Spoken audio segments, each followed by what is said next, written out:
আমরা ব্যালেন্স করতে পারি।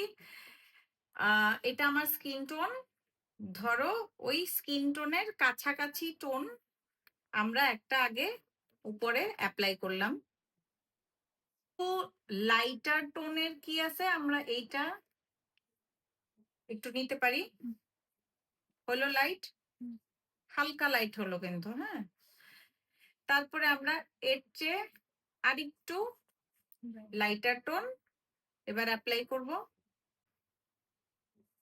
হলো, এখন আমরা আরেকটু লাইটার টোন অ্যাপ্লাই করব। এইবার আমি আমার মেইন যে ফাউন্ডেশনের কালার আমার ক্লায়েন্ট চাইছে ওইটা আমি অ্যাপ্লাই করব।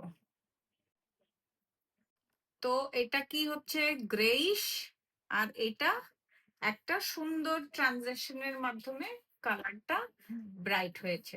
কালারকে ব্রাইট করার ফর্মুলা হচ্ছে এটা, তোমাকে ডার্ক টু লাইটে যেতে হবে। ফার্স্টেই লাইট কালার অ্যাপ্লাই করলে তোমার ডিজাস্টার মেকআপ হবে।